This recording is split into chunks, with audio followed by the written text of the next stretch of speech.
Hello students, welcome to all of you on my YouTube channel Lagan Academy. आप सभी का स्वागत है। आइए हम लोग पढ़ने वाले हैं आज अगली क्लास में एडवर्ब क्रिया विशेषण, है ना। तो इस क्लास में पढ़ने से पहले मैं आप लोगों को यह सूचित कर दूं कि आप वीडियो के अंत तक बने रहें और क्लास को पूरा देखें। और यदि आप नए हैं तो सब्सक्राइब कर लें ताकि आपको ऐसे ही पर डे मैं एक क्लास देता हूं आपके यहाँ सबसे पहले पहुँचे, ठीक है। आइए उसके पहले कि कुछ बच्चों ने कमेंट किया है, पिछली वीडियो बहुत उन्होंने देखा है, उसमें कमेंट किया, उनका नाम ले लूँ, जिसमें राजकुमार, आयुष सिंह और अभिषेक राज, अभय यादव, राकेश कुमार, सुमन गुप्ता, विशाल कुमार, अशोक यादव, कृष्ण मुरारी चौबे और अन्य सभी मित्रों का, स्टूडेंट्स का सबका स्वागत है। आप लोग इसी प्रकार से बने रहिए और आपके प्रिपरेशन में थोड़ा भी नहीं छोड़ा जाएगा। आप अंत तक बस बने रहिए। ये नहीं कि एक दो दिन अगर नहीं आपको क्लास जाती है तो आप ये नहीं कि छोड़कर चले जाएं, ऐसा मत सोचिए। आपको किसी कारणवश नहीं मिल सकती, बहुत जब मैं इमरजेंसी में होता हूँ तभी नहीं बना पाता हूँ। आप लोग बने रहिएगा, है ना। वैसे मेरी पूरी कोशिश होती है कि एक दिन भी गैप ना जाए। तो आइए इसे समझ लेते हैं। इसके पहले मैं बता दूं कि आपको यहाँ पर देखिए एडवर्ब यानी क्रिया विशेषण चैप्टर है, उसके पहले आपको वर्ब को जाकर समझ लेना चाहिए, तब इसे पढ़ना चाहिए, ठीक है। तो जरूर आप उसे देखिएगा तभी ये समझ में आएगा। आइए इसे डेफिनेशन के थ्रू समझ लेते हैं। डेफिनेशन, है ना। तो कहता है एडवर्ब वह शब्द है, एडवर्ब वह शब्द है जो किसी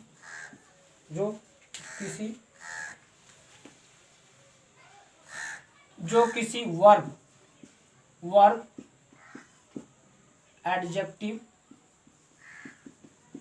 एडजेक्टिव या दूसरे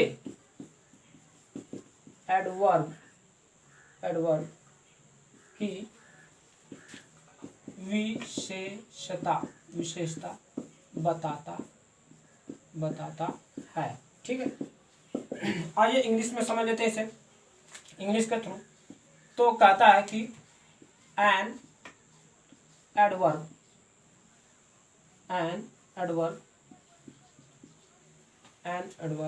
qualifies qualifies qualifies a word, comma, an, यहाँ पर फिर लिखे an adjective or an other adverb, है ना। ये आपकी इंग्लिश में हो गई। आइए एग्जाम्पल के थ्रू समझ लेते हैं। जैसे कह दे सून, हेयर, देयर, ठीक है। फिर कह दे टुडे, BEAUTIFULLY,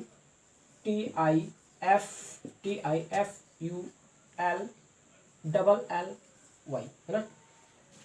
ब्यूटीफुली, आगे कह दे वेरी, इटीसी। बहुत सारे हैं, फिलहाल में इतना आप समझ लीजिए। आइए इस सेंटेंस के थ्रू से समझ लेते हैं कि क्या है सेंटेंस में, कैसे इसे हम पहचानेंगे।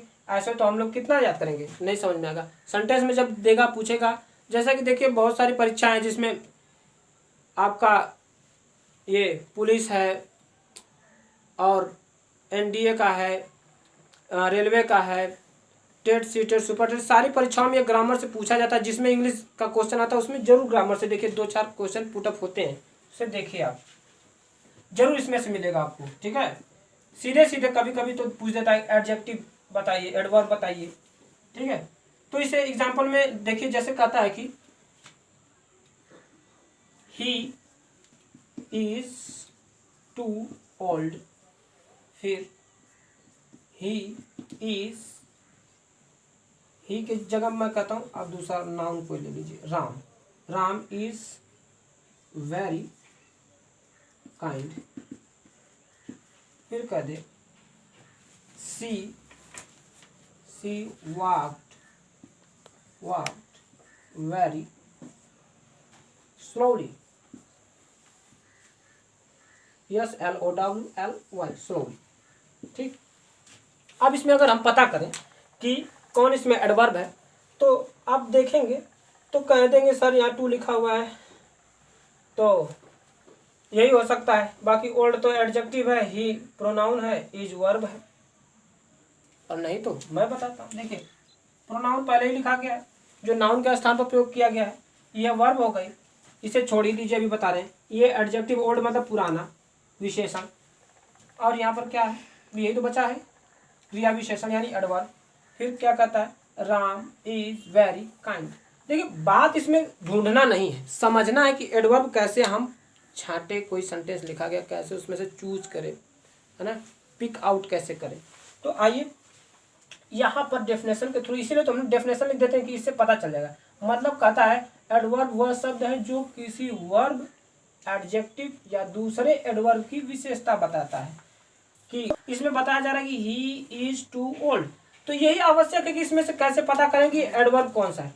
देखिए ये एडजेक्टिव हो गई, तो यहाँ बोला ना कि ये एडजेक्टिव या दूसरे एडवर्ब की विशेषता बताता है, तो यहाँ ओल्ड और ये क्या है, टू का मतलब यहाँ क्या हुआ, बहुत। क्या हुआ, बहुत।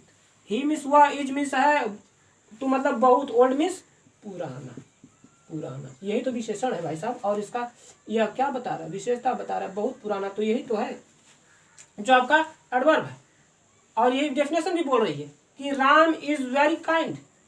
अब ये भी देखिए एडजेक्टिव है, एडजेक्टिव है, एडजेक्टिव, एडजेक्टिव है ना। देखिए ये काइंड जो यहाँ पर क्या बोलता है, एडजेक्टिव, एडजेक्टिव। देखिए एडजेक्टिव के पहले इसका प्रयोग है, ठीक, और वर्ब के ठीक बाद। अब यहाँ क्या कहता है, सी वॉक वेरी स्लोली।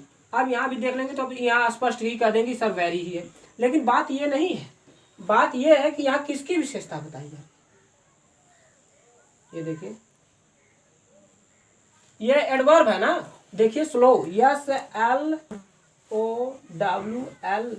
बस इतना। स्लो, स्लो क्या है, एडजेक्टिव है। अब इसमें LY जोड़ करके हम इसे एडवर्ब बना रहे हैं, और यह बोला है कि किसी अन्य दूसरे क्या, एन अदर, कहा गया एन अदर एडवर्ब, ये दूसरे एडवर्ब से इस एडवर्ब की विशेषता बताई जा रही है। वेरी, वेरी भी क्या है, एडवर्ब है, तभी तो यहाँ पर बताया गया है, तभी तो यहाँ भी होगा। यानी आप कह सकते हैं कि दो एडवर्ब एक साथ प्रयोग किया जा सकता है, जैसे स्लोली एक पहला, ये वेरी पहला एडवर्ब, ये दूसरा स्लोली। तो इस तरह से एडवर्ब जो है एडवर्ब को भी क्वालिफाइज कर सकता है, एडजेक्टिव को क्वालिफाइज कर सकता है, वर्ब को भी क्वालिफाइज कर सकता है, इन तीनों को क्वालिफाई कर सकता है। इसलिए मुझे आशा है कि जरूर आप लोगों को समझ में आया होगा। और एक चीज मैं अपने तरफ से आपको बता दूं, अगर इतना सारा मटेरियल आपको नहीं समझ में आया, एक अंतिम और मटेरियल आपको मैं अपने तरफ से देता हूं। जैसे देखिए यहाँ लिखा ही हुआ है ऐड, आप ऐड सब्सट्रैक्ट पढ़े ही हुए हैं, मतलब जोड़ घटाना। तो ये क्या होता है, ऐड, ऐड का मतलब ही क्या होता है, जोड़, जोड़ होता है ना, जोड़। तो यहाँ बस डबल डी नहीं लिखा है, लेकिन प्रोनाउंसिएशन जो है वो ऐड का आ रहा है, ऐड मतलब जोड़। तो जोड़ का मतलब क्या, जो जुड़ा होता है ना, चाहे क्रिया के साथ जुड़ा होगा, चाहे एडजेक्टिव या एडवर्ब के साथ जुड़ा होगा। तो देखो जैसे मैं बोल दूं तो ऐड, देखिए यहाँ क्रिया के तुरंत बाद है ना, तो इसलिए मैं कह रहा हूँ कि ये क्रिया के साथ जुड़ा होगा, ठीक। उसी प्रकार से मैं कह दूँ एडजेक्टिव, एडजेक्टिव में जैसा कि यहाँ पे देखो काइंड, काइंड लिखा हुआ है KINDL, सॉरी काइंड। तो अब इसमें मैं इसे कह दूँ यह एडजेक्टिव है, अब इसे मैं कह दूँ एडवर्ब बनाइए, LY जोड़ दो भाई साहब, ठीक है, क्या हो जाएगा, एडवर्ब हो जाएगा, ठीक, काइंडली हो गया। तो यही तो मैंने बोला है कि इसमें ऐड मतलब जुड़ जाता है, किसमें, विशेषण में भी जुड़ जाता है। और ये देखिए यहाँ पर क्या है, एडवर्ब, ऑलरेडी पहले एडवर्ब के पहले भी एडवर्ब है, इसलिए यह इन तीनों को क्वालिफाइज करता है। आप इस परिभाषा को लर्न कर लीजिए, नोट कर लीजिए, स्क्रीनशॉट ले लीजिए, ताकि आपको अच्छे समझ में आए। अगर ना समझ में आए तो आप जरूर कमेंट कीजिए, मैं अगले वीडियो में आपको पुनः बताऊंगा। अगर समझ में आया तो बहुत अच्छी बात है, आप लोग इस प्रकार से बने रहिए। आपको मैं बोला हूँ ना कि पर डे आपको एक क्लास मिलेगी तो मिलेगी, ठीक है। आप लोग बने रहिए और लोगों में शेयर, सब्सक्राइब, मतलब लोगों में शेयर कीजिए, लोगों को जोड़िए और अपना ध्यान रखिए। मिलते हैं अगले क्लास में, तब तक के लिए धन्यवाद।